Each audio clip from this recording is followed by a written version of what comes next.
Hey, friends, welcome back to the fourth edition of What the Facts, the most frequently asked questions of the week. You know, I must have hit a nerve last week because I had a deluge of replies and back channel email messages and comments about my presentation on cheese. So I think that's a good thing. Maybe I moved the needle a little bit, or maybe not. At any rate, today I want to talk about cravings. That's one of the most frequently asked questions, not just of the week, but of the year. I mean, everybody wants to know, how do you cut cravings when they're trying to eat healthier?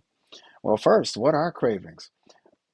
They're that intense desire to eat a particular food or food group, or some representative of a food group at a particular time. And it's not just something women that are pregnant go through. There tend to be some differences. Women tend to crave more sugary items, and men tend to crave more savory food. But I know a lot of men that crave sugar too, so I don't know if that holds true in that much. At any rate, there's much you can do about it. And I want to give you 5 tips on how to conquer your cravings. Number one, don't bring the food in your house. Okay? That's easier, of course, if you're the shopper, but try to not bring those demon foods in, that junk food, those chips, or whatever it is that triggers you. Out of sight, out of mind. Now, I know we all tend to have people we live with, and they may not be following the same tune right now. So work something out with them where their food can be stashed somewhere else, out of your line of vision, in their room, some closet, basement. If it's a refrigerated item, somewhere in the back of the refrigerator, shielded by something, or in the bottom of the freezer, and you stay away from those areas. But the idea is to decrease the temptation. Number two, when you get the cravings, try to distract yourself. Um, when it's warmer, you might want to go for a walk, get some fresh air, some sunlight, make that vitamin D out from your skin. Of course, if you live where I live now in the winter, where you get very little sun, go somewhere else, somewhere away from the kitchen, and do a light workout, non-sweating. Don't have to change clothes, put on the sneakers or anything. You talk about 5 minutes or so. You may do some push-ups and sit-ups, or you might do some chair exercises, jumping jacks, something light, something brief, but something that kind of gets the heart pumping just a little bit. And sometimes that's all it takes. Number three, drink some water, preferably some clean filtered water, or bottled or distilled water.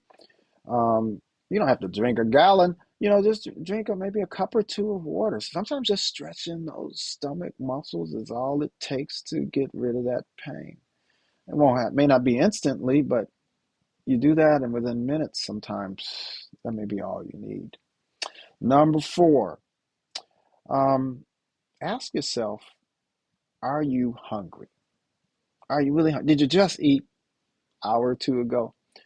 And if the answer is, yeah, I'm hungry, then have some healthy snacks around, some healthy alternatives, an apple, a banana, a handful of grapes, a handful of unroasted raw almonds or walnuts. Don't eat the whole bag.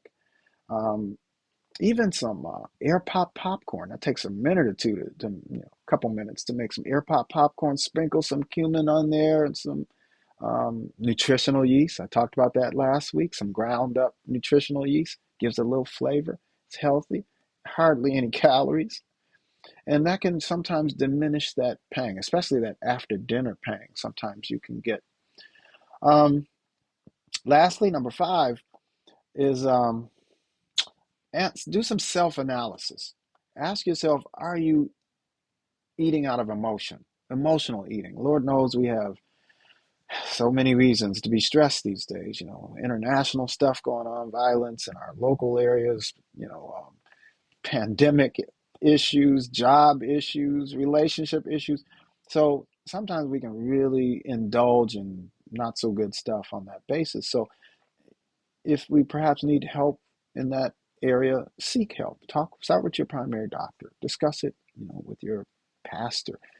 Do something about it. Sometimes just being able to identify that that's what's going on allows you to conquer it by using some of these other tips I just mentioned. That's basically it. I'll just say, finally, don't beat yourself up. We're all going to stumble, but just get back up. It's a marathon, not a sprint. And this marathon is a lifetime. It ain't just 26 miles. So don't be too hard on yourself. Just keep moving forward and make sure that as long as you continue to eat a lot of wholesome food, whole foods, and get the fiber from that, it makes it easier to do this other stuff. And remember, when you break this pace, when you break these cravings by following some of these tips, it only takes about a month uh, and it gets easier and easier. And usually when you follow some of these tips, it's just getting by the 15 minutes, 15, 20 minutes, and then that craving fades. So look forward to that. And that's all I got to say. I will end on what I've heard one of my good friends and mentors say, that would be Dr. Terry Mason. And that is, he says, let your kitchen be your pharmacy and the food in your cabinet, in your kitchen cabinet, be your medicine. That's it, folks. Till next week, peace.